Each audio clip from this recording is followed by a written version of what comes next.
Hey.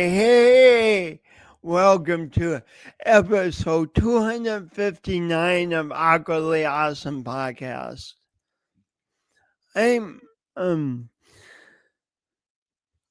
I have to say I'm into transformation because I've experienced it in my own life. And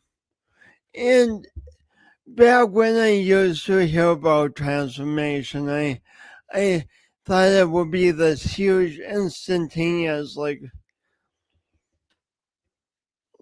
just this amazing sudden experience. But really, for me, transformation has taken years. I think about it because I'm on episode 259 of Awkwardly Awesome Podcast, using as an interviewer, using a voice I used to dislike so much that I try to hide it. Huge changes can take place in our lives. Huge growth can happen. We can move through pain and into something better. And I'm thinking about that this week because my guest has simply been on an incredible journey, and I know just glimmers of it so far. I know she used to be my yoga teacher back in the 2007 2008, somewhere in there, and I know I talked to her for an hour recently, but I don't know much else. Except that she's amazing and has an amazing story. So I'll bring her on in a sec, but first. Nope. But okay, let's try that again. But first, this. Today's guest, Anji Kat.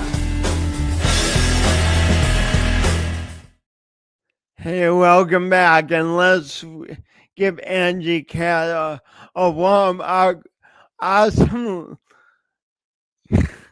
Okay, say the name of your podcast, Jason. Hey, welcome back. Let's give Anji Kat a warm, awkwardly awesome welcome. Yay! Hi, Jason. Oh my gosh, you're awesome. I love this podcast and I love that intro. My goodness, I want to record that and play it anytime I'm going to start doing some speaking. Awesome. Thanks for being here. And can we dive right in? Absolutely. Let's do it. I thought of this question in the last half hour, and Okay. and really, I'm excited to ask you. Okay.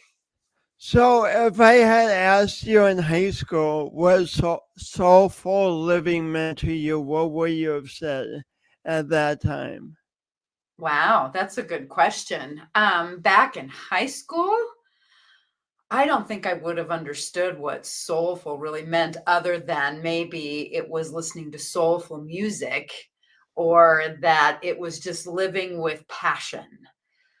And that Hmm. would be probably the extent of it because I don't know about your high school years, but my high school years, they were kind of awkward. Hmm. So I was just looking to survive it. Where did you go to high school? I went to high school at Rapid City Central in Rapid City, South Dakota. Oh, nice. Yeah, I have forgotten you were from Rapid City. yeah, I'm South Dakota born and raised. Sweet. If I had known you earlier, like 8 or 9, and asked you, "Hey, Angie, what do you think you want to be when you grow up?" What would Um, you have said? I know exactly. I wanted to be a teacher. I wanted to be a teacher. In fact, I was having this conversation with my sister recently. The fact that I loved teaching so much that we would play teacher and I would be the teacher and she would be the student. And I only recently found out that she hated that game because she didn't like being my student. So I knew that I wanted to teach. I loved sharing knowledge with people, not because I felt like I had all of it, but if I learned something that was really powerful or impactful, I just wanted to share it. And so I didn't end up being a teacher in the school system, a traditional teacher, but I ended up teaching in a variety of ways throughout my entire career. Back then, when you were trying to educate your sister, what if I had asked you, what would you have said you wanted to teach? I don't know that I really knew then. I think probably some of it was I loved nature and science and the natural world. So I really gravitated towards that. Astronomy, teaching about, how trees grow or anything that had to do with biology. I was fascinated by the natural world and science. And I ended up getting my bachelor's degree in biology. So that sort of played out. Oh wow. Yeah. What drew you to nature as a kid? I just loved being outside. And my dad and mom were both really nature lovers. So I'm grateful to them because they would take us camping a lot of weekends up in the Black Hills of South Dakota. Gosh. Um, yeah, I know we did summer vacations at like Glacier National Park and Teton National Park. So they really instilled in us this awe of nature, and Mm. I really loved it. And I felt at home in nature. Like we had trees in the back of our yard, and you could always find me hanging out in the tree. I would climb up the tree and I would grab a book and I would sit up there and read. I loved it. You must have a have a very good sense of balance. Well, I did. I don't know about now. I'm not climbing any trees now, but yes, I did at that time. Sounds really nice. Mhm.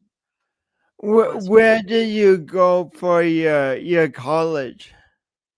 I went to South Dakota State University, go Jackrabbits. So that's where I got my bachelor's degree in biology. And then I moved out of state. And about 10 years later, it took me a while to figure out what I wanted to focus on further in my career.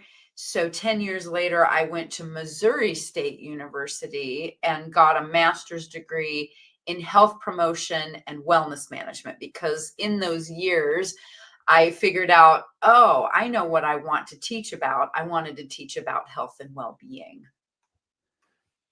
So let's dig into those 10 years. How did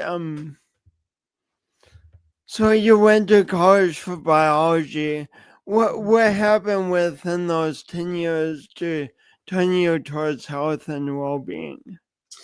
Yeah, so I was always interested in health and well-being, but I didn't really know it to that level.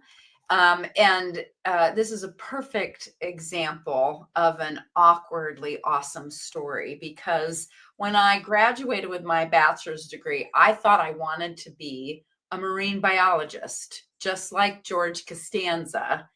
And so I went to a school out in South Carolina for about a year, and I discovered two things about myself.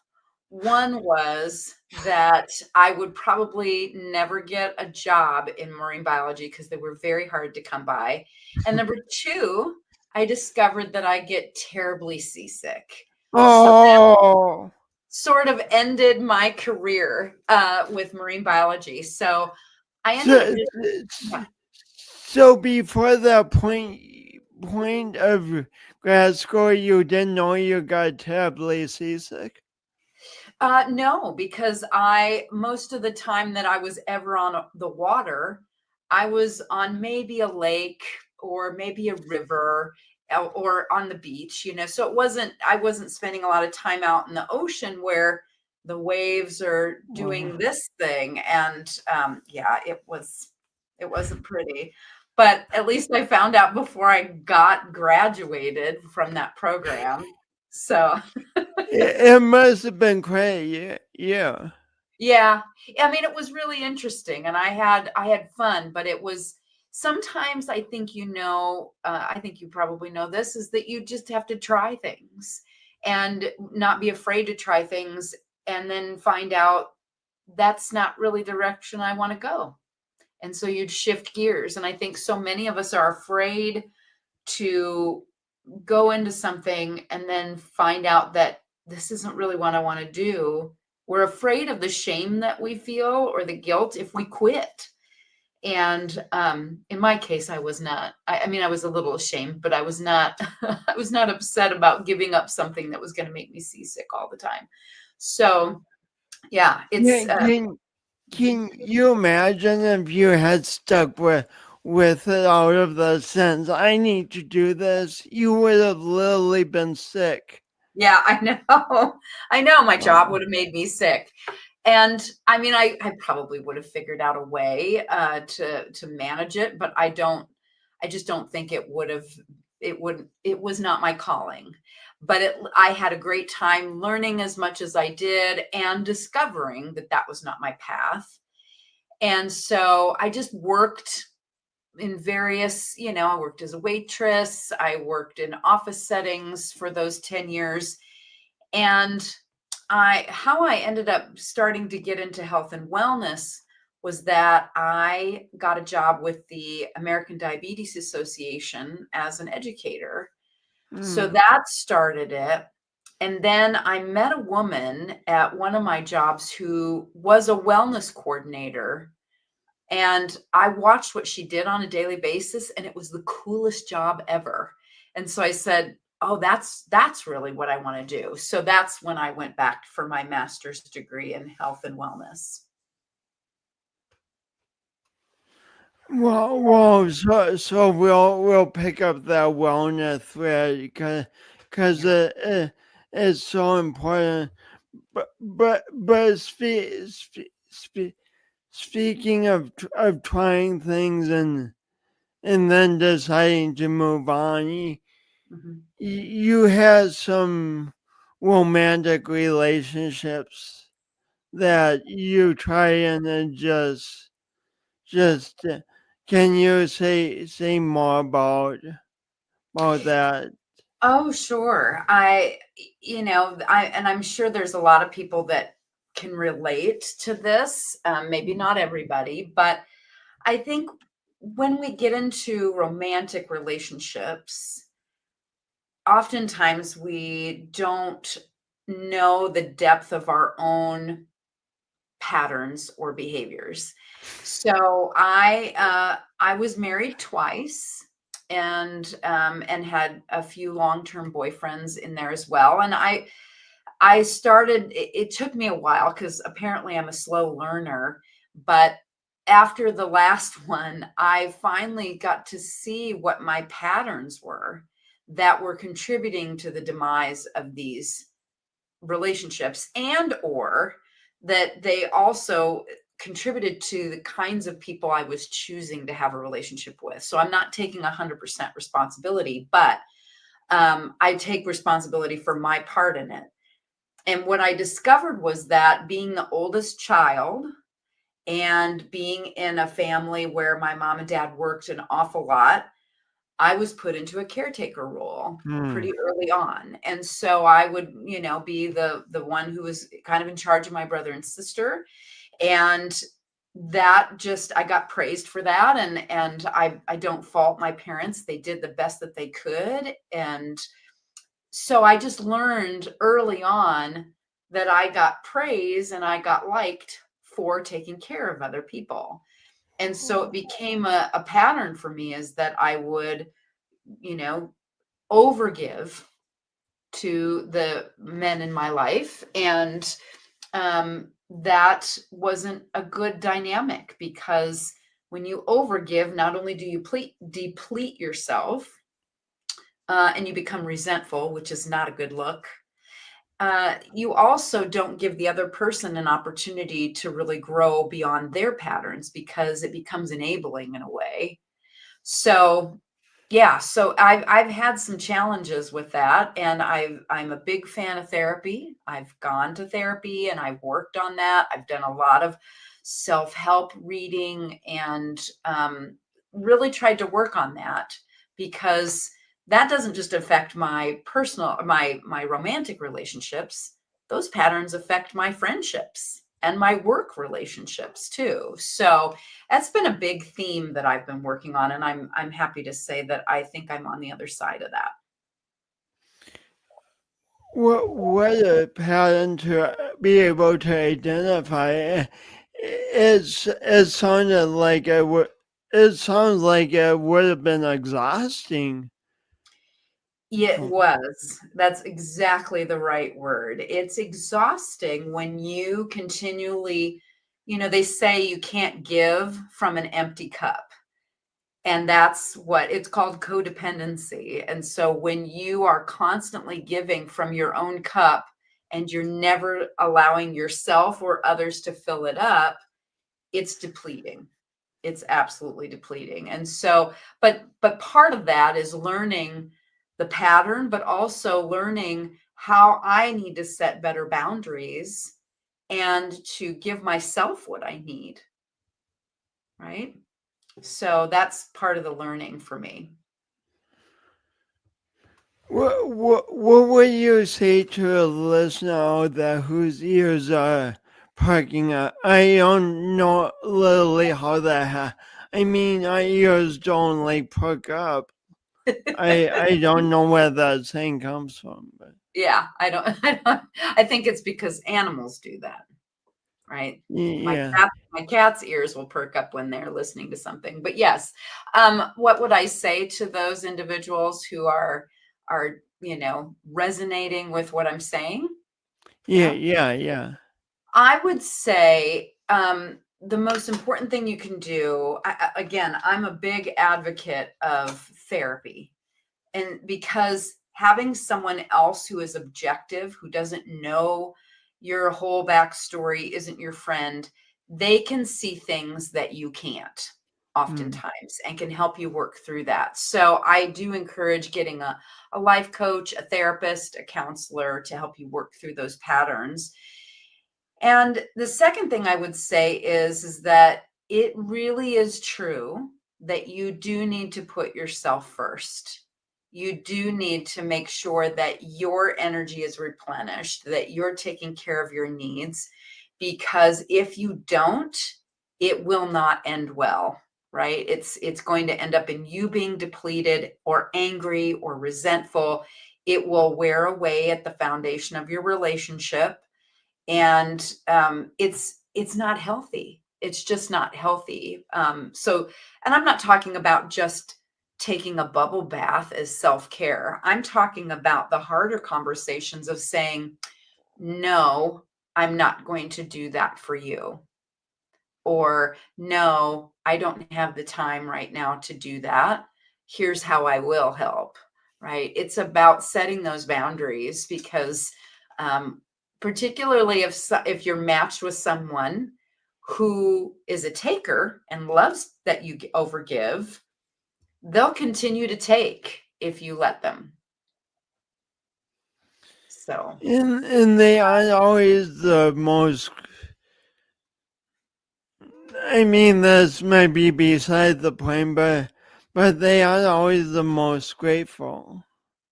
right, exactly. It becomes a situation where they expect it, because that's who you are. and that's what they've come to know.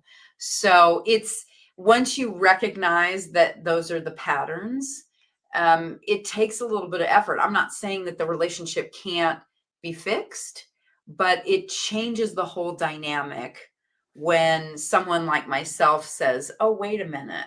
I'm not going to I'm not going to do all those things. I'm not going to always give you money when you run out, or I'm not going to always say it's okay when you say something unkind, or that I'm always going to stay at home because you don't want me to go out," right? It's Mm. there's lots to it. There's a lot to it, but you change the dynamic of it, and if that other person is willing to address it with you and their side of the equation, then there's a chance to heal that. But it is about each person has to look at their own behaviors and their own patterns in relationship.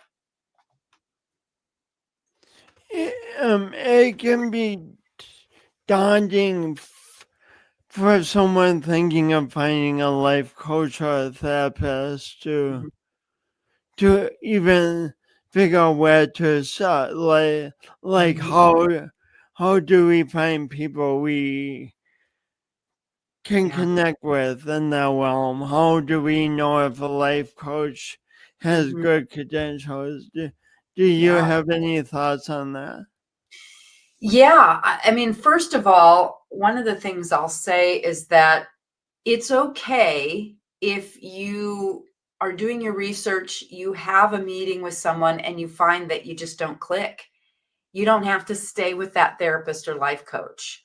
Because you're paying for those services, it's important to know that you're kind of interviewing them too.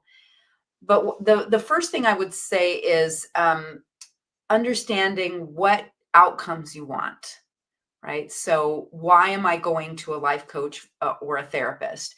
So the way that I liken it, they're very similar, but life coaches really are more about helping you to continue to move forward, particularly in an area of maybe there's wellness coaches, there's life coaches. It's about how do I achieve my goals? So you really need to know what your goals are, and they can help you quickly identify those patterns and then right yourself again. Whereas therapy or counseling goes a little bit deeper. This can be looking at the patterns that maybe you acquired from childhood, or addressing trauma, or anxiety or depression. Those are the folks that are going to have more credentialed and experience to help you unwind that and then help you to move forward. And when it comes to finding someone and the right credentials, it's about, if you do a search, I've done betterhelp.com, and they're great. They do have a tendency to have some turnover a little bit, but Mm. the therapists I've had there were great. They were amazing. And you can select on your intake form, who are you looking for and what are your goals? So that should always be the first part of, the first meeting with whoever you're going to coach with or do counseling with is take some time to reflect. Here's what I want to work on. Here's what I need help with. Here's the outcomes that I'm hoping to get. And then have an initial meeting with them to talk through what's your style, what can I expect from you in between sessions, so that you get a feel for whether this is the right person or not. And it can take a little bit of time to find that right person, but it can make all the difference when you figure out your person. Hmm. Thanks for that. Hmm. Picking up on the wellness thread, you use you were working in diabetes Hmm. education, right? Right. Yep. That's how I got started. And Um, you saw this woman who had a wellness job, and you're like, wow, this is amazing. yes. Yep. Because it was the diabetes educator role was great. but it was very specific to diabetes.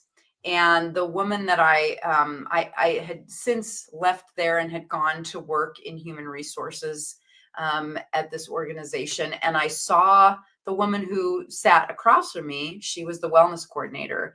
And I saw all of the wellness events and webinars that she was putting together and the wellness challenges that I thought were super fun.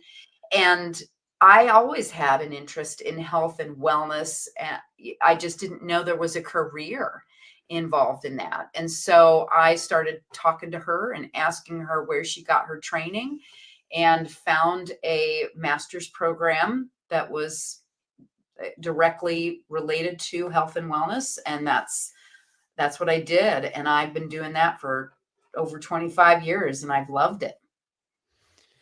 Is this before or after you first found yoga or started the yoga class on TV? This was about the same time that I discovered yoga.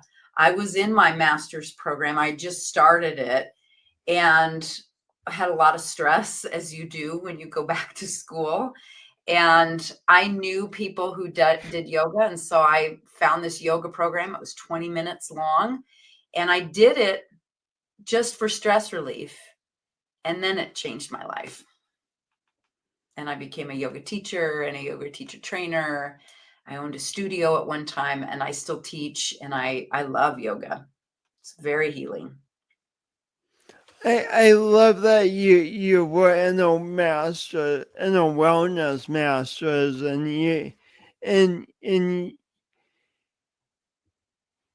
you were feeling stress in a wellness masters. Right. I know.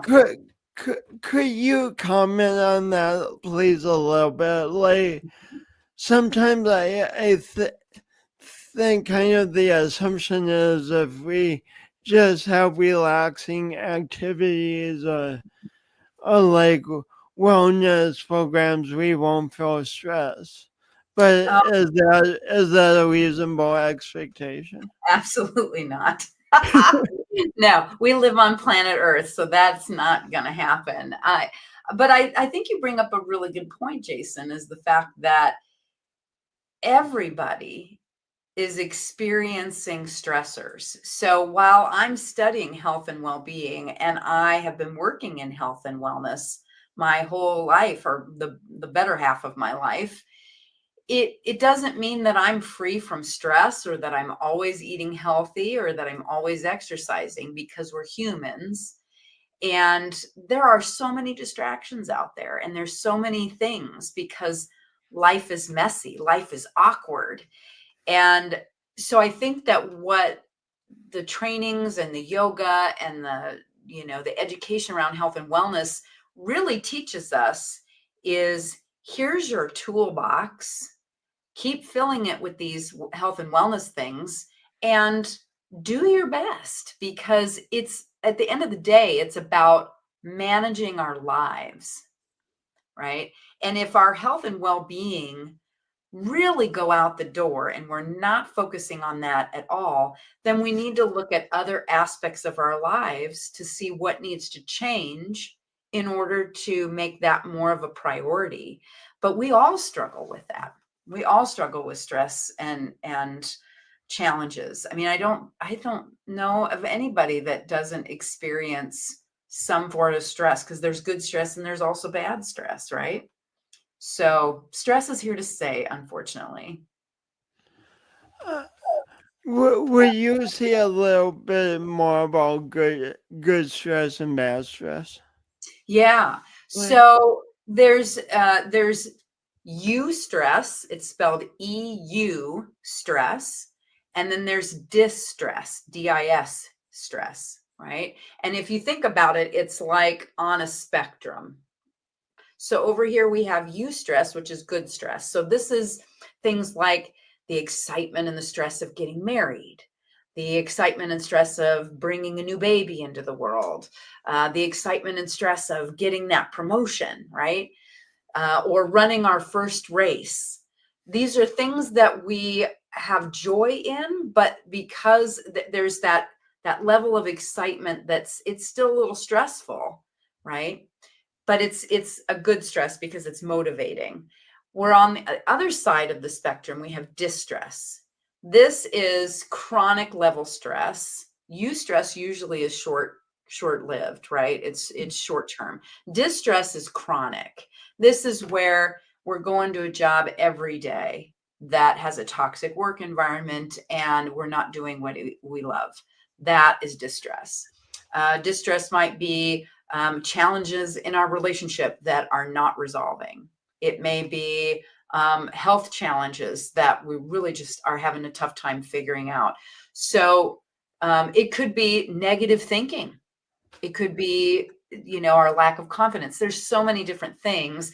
Just listen, just looking at the news right now, if we're continually plugged into the news, that can cause distress. So that is more chronic, it's more long-term, and that is the type of stress that tends to have a really significant impact on our health and well-being.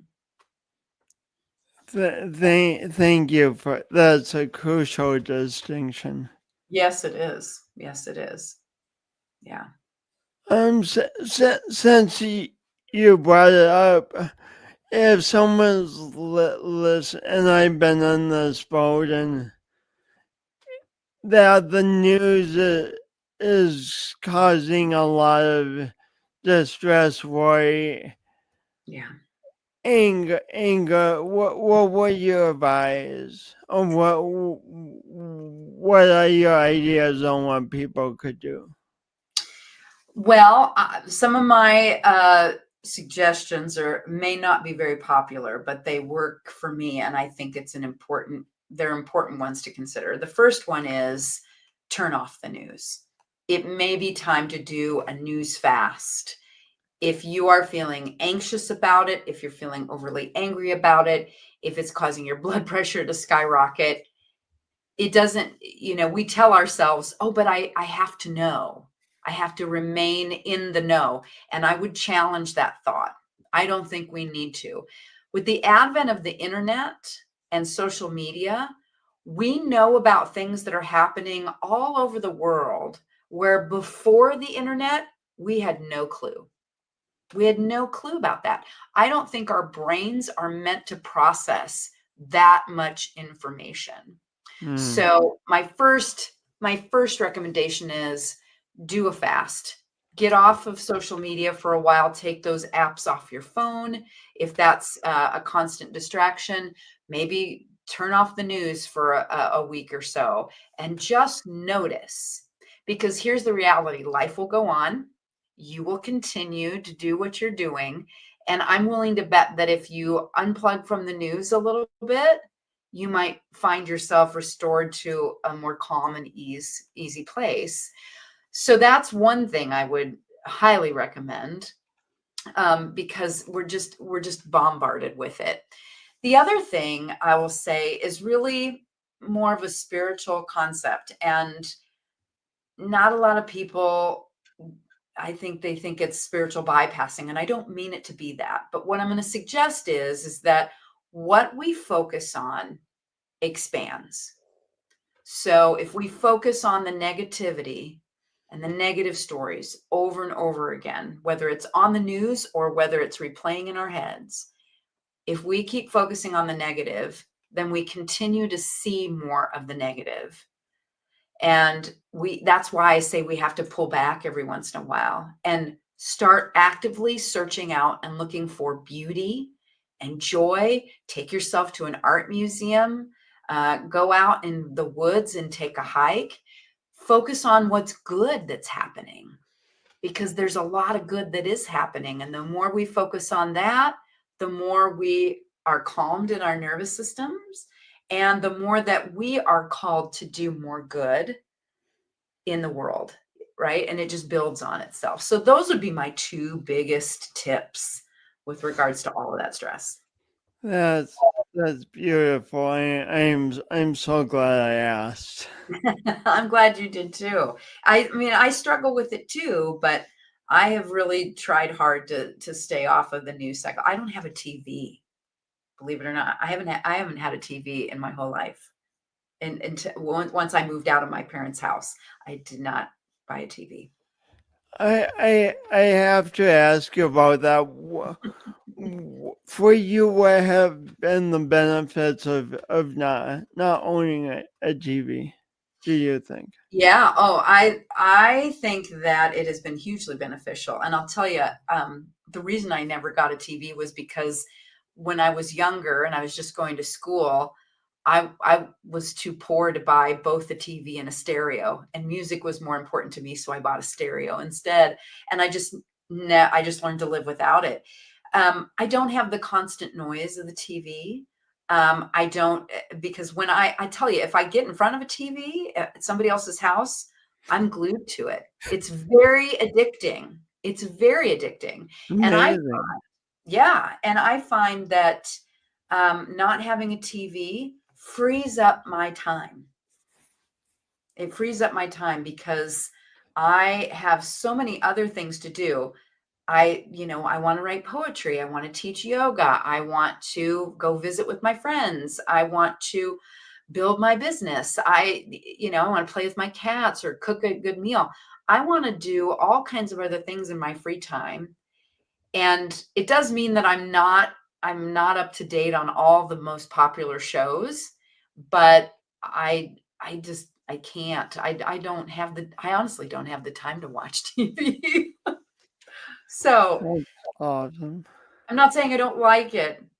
There are aspects of TV that I do like, but I know myself well enough that if I had it, I wouldn't do anything else probably in my off time but watch TV. S- Um, s- Gosh, we could linger on any of these subjects for the next hour. I Um, know. so Anji Kat, you were like working in corporate wellness. You had kind of found your lane, and Hmm. then a friend invited you to go with her to see a psychic. Do I have that right? Actually, I was invited to a psychic development class. So I had seen a few psychics over the years, and I just thought they were kind of fun. But I didn't really get into that too much. But there was a psychic development class that she had invited me to. And she said, just come, it'll be fun. And that blew my mind wide open and really started me down a major path. I had been studying spirituality prior to that, but this was really taking it to a whole nother level. And I was surprised to discover that I had intuitive abilities and pretty significant ones. Yeah, it was eye opening. Third eye opening. I so, so just to clarify, were you raised with this in your background at all? No, not at all. Not at all. I was raised in the Catholic tradition and went to Catholic church and Catholic school for a portion of my grade school. So, I mean, I think my parents were open to the spiritual world, but nothing like that. Like psychics, nobody believed in them. The only glimmer I had was the fact that my grandmother was into astrology Oh, and really? she would buy the horoscope books every year for herself. But everybody else was just like, oh, that's just grandma. There's nothing to that. And now I know that there is a lot to it. When you say this class, was it a series of classes? Yeah, you could drop in just for one if you wanted, but after that first one, he did classes every other Thursday. And so after that first one, I went religiously because I just really enjoyed the guided meditations, and he would do talks about spirituality and working with the spirit realm and how to access your intuitive gifts. And I just loved it. It was so fascinating and so interesting and a great way to connect with people. When you say this, open you up to your intuitive abilities. Mhm. What do you mean for someone not familiar with? Yeah, so now I'm gonna have to try and explain this. The best thing I can think of is I'm glad you're explaining it and not me.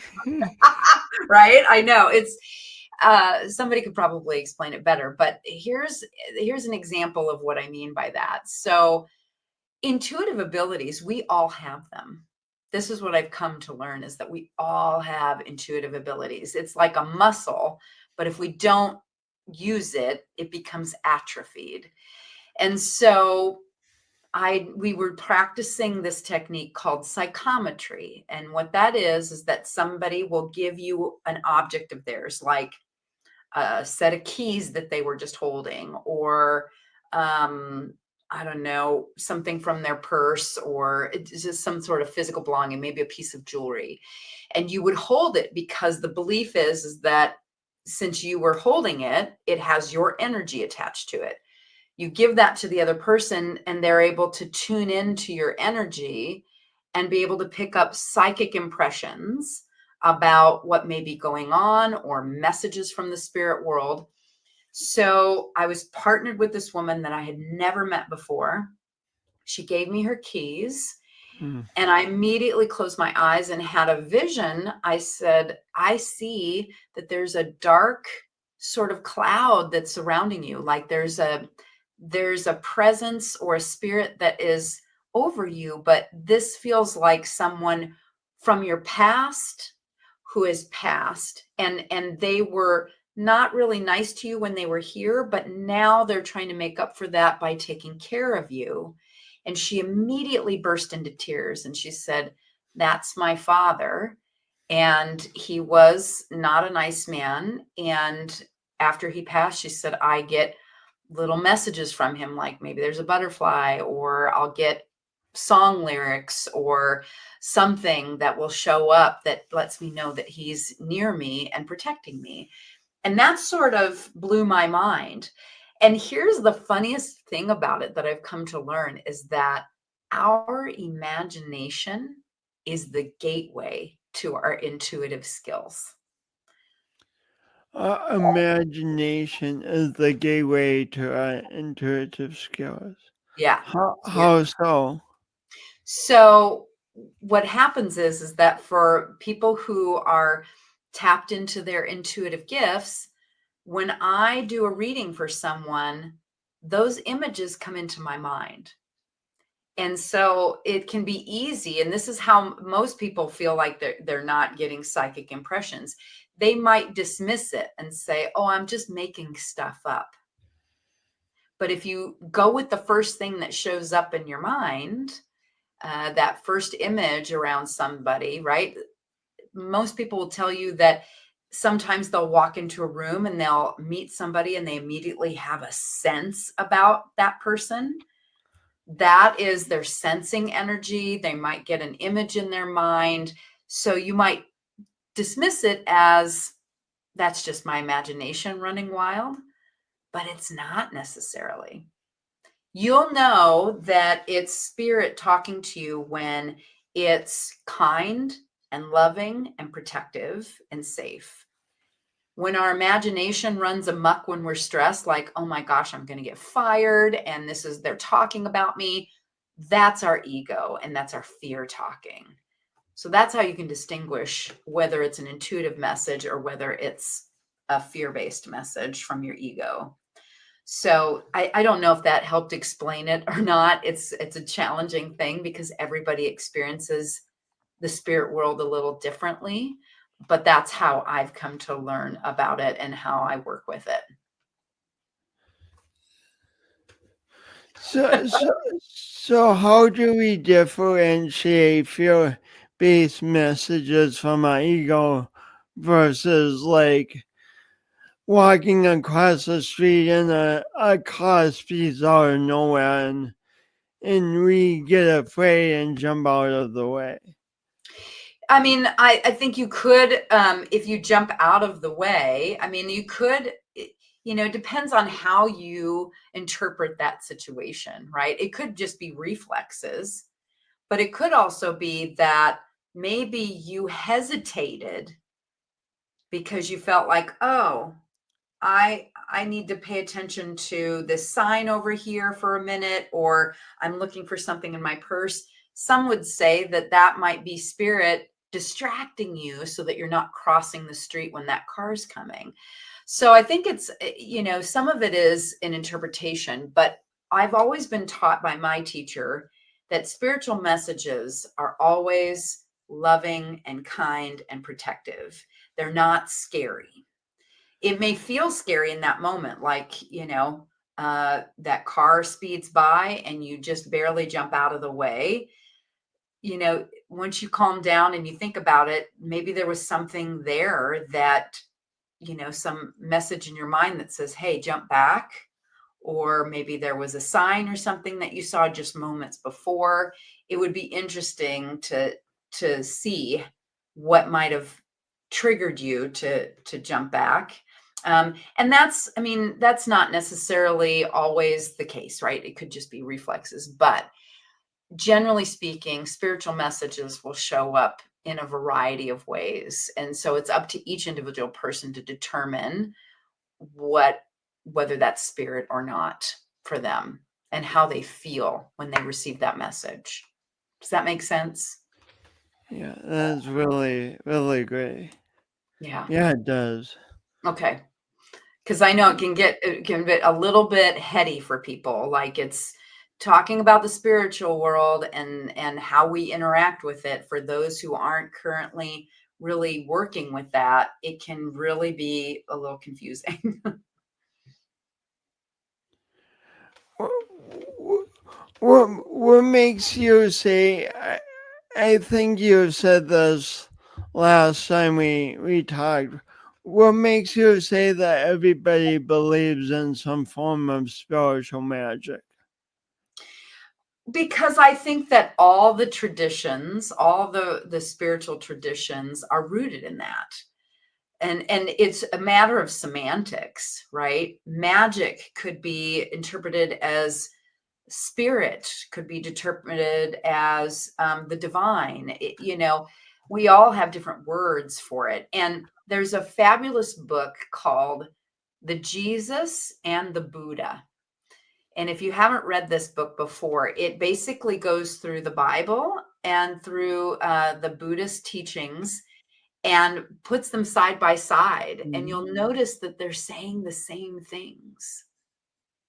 And a lot of the spiritual traditions, you'll find that there are common threads.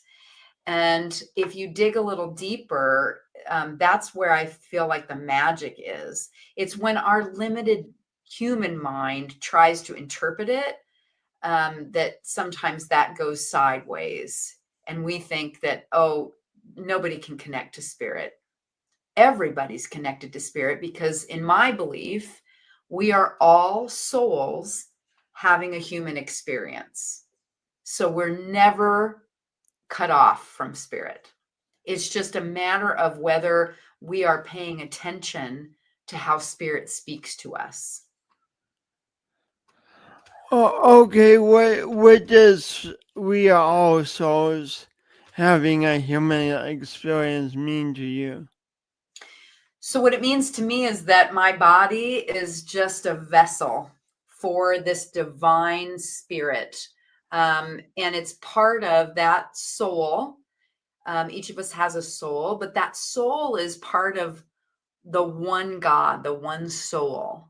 So there's a great poem by Rumi that says this. Let me see if I can remember it. You are not a tiny drop in a vast ocean. You are a tiny drop that contains the entire ocean within it. So, in other words, we all have the essence of the divine in every single person on this planet. Every single living thing on this planet has the divine, the one divine within it. It's just that the divine decided, you know what? I want to experience myself as a tree. And then I'm going to separate my part of myself off, and I'm going to experience myself as Jason. And then I'm going to separate another part of myself off and experience the world as Angie. So we are all the same soul, but we individuate in order to experience life in its fullest.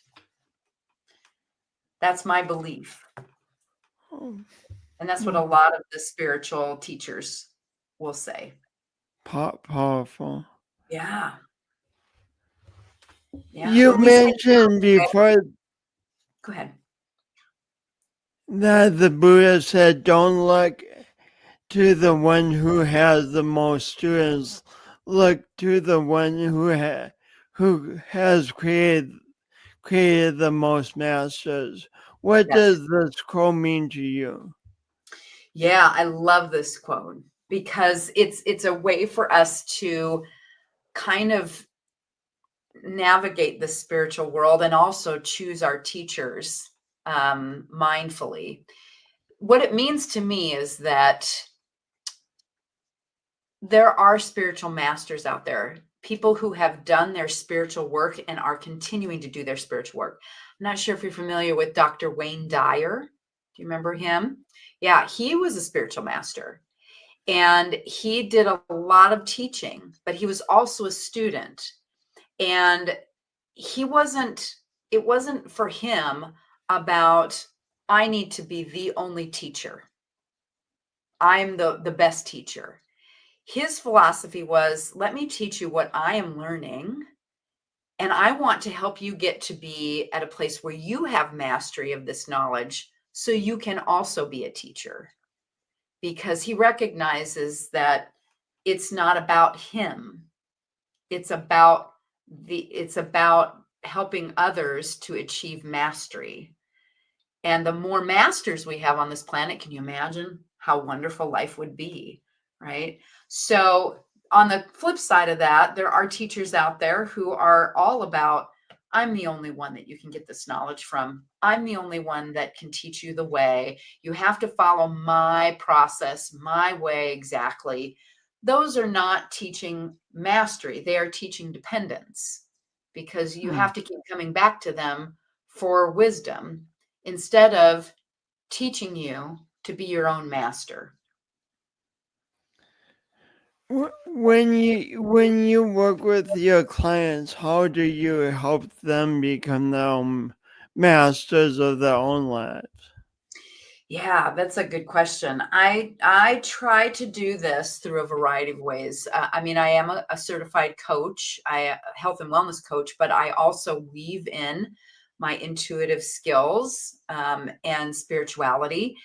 And really, what I try to teach people is whatever tools and resources that I have learned myself that I use consistently to help me be a better person, to connect with spirit, to have a soulful and spiritual life. I have a real passion of sharing that with others. And so my role as a teacher, in my opinion, is I want to teach you all of the things that I know that have helped me. And that way I'm not your master. I want you to have all the tools to the kingdom as well. So that's what I try to do is and everybody's a little different. Depending on the goals that they have. Some people come to me and they want to learn meditation techniques.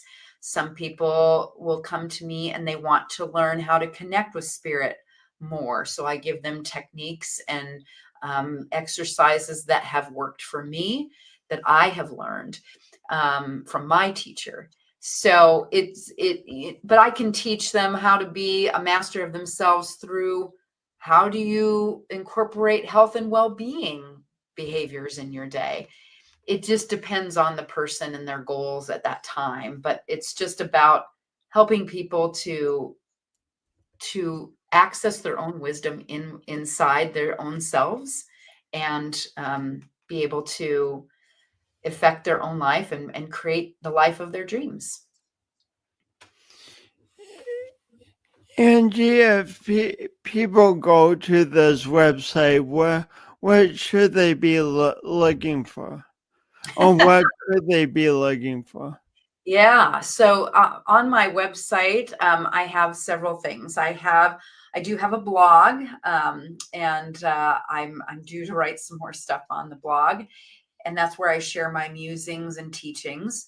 But they can also find me under events. They can find my moon circles locally and online, and that's where they can.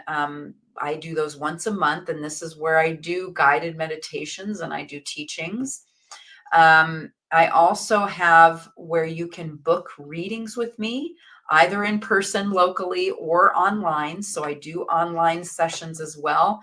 I have clients in California. So that's where they can book a variety of readings, and they can find out all the different types of readings and coaching and consulting that I can offer. So that's what they can find on my website, and a little bit about me too, so that they know more about me and my journey.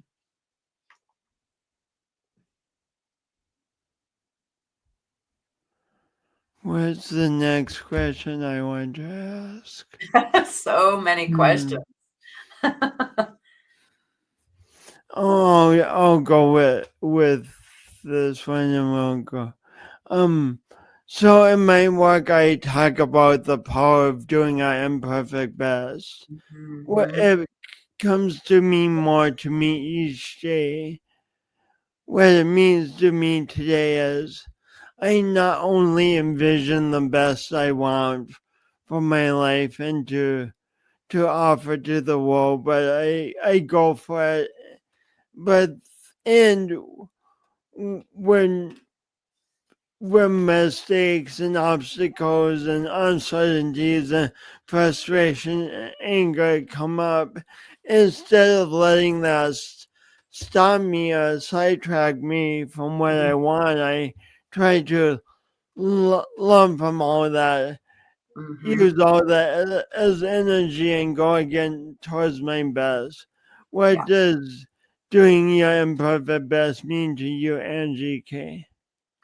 I think you said that really beautifully, because I agree with that. That is really increasingly gotten more profound as I've gotten older, that it is the mistakes that help us to learn and grow. We absolutely can't grow and evolve without mistakes, right? And if you look at even that word, mistakes, it means that we just had a take that didn't, it just missed the mark.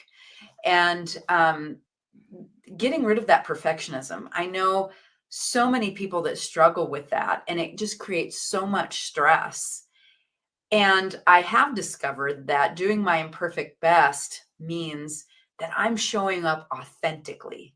That's one of my favorite words, is that people will know me as the real me. I'm not putting on a show.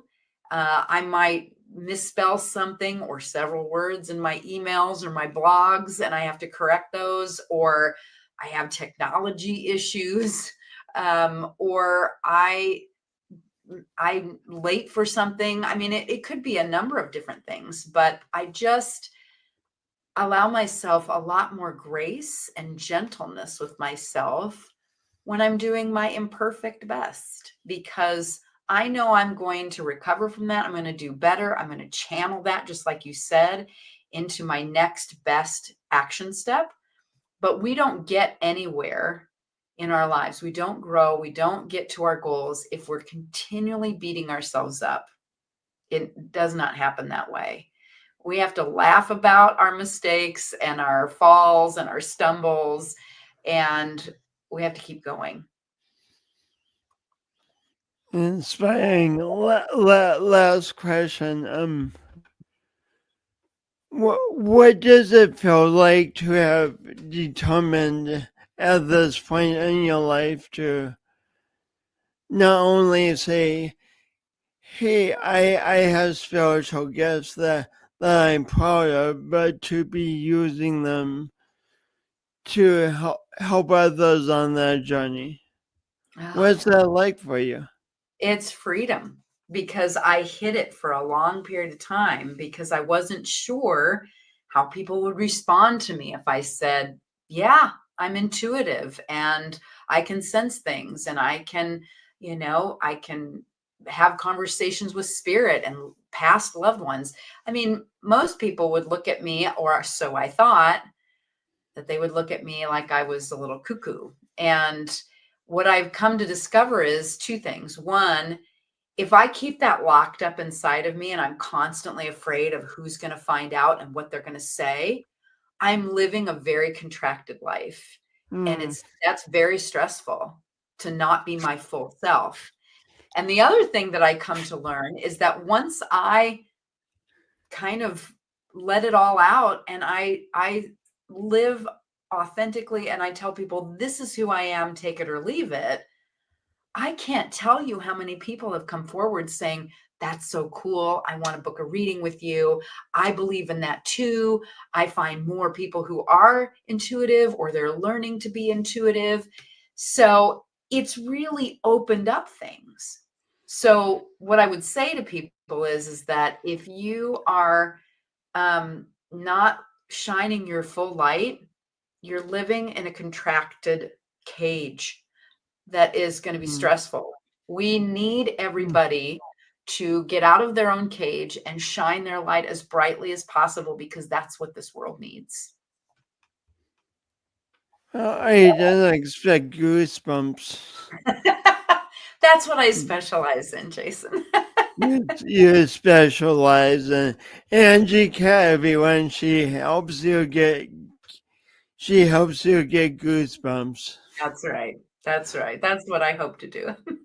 Well, thank you so much for giving such a for having such an inspiring conversation, Angie Cat. And please, I'm going to end the show now, but please stay on just for a minute.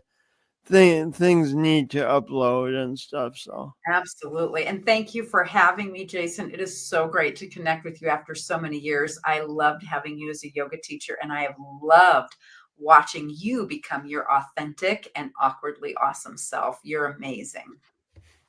Th- th- th- th- th- Thank you, Angie. Thank you for teaching me yoga. And thank you for your support. And thank you most for shining your light.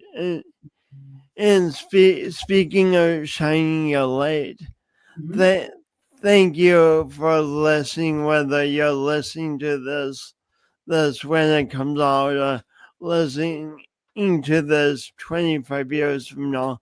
Thank you for listening. And remember, have a unique you have uniqueness with you. You are exactly like no one else in Mm. the universe. No one who in the world. Let's not get galactic. In the world, Yes. no one who's come before, and no one who will come after. Mm. So you have a uniqueness to give the world. However you're giving it, keep going with it, expand it, and just keep the energy going. And who knows how that's going to ripple out and affect the world. Thanks for being you. You are the best. Thank Until you. next time. Thank you.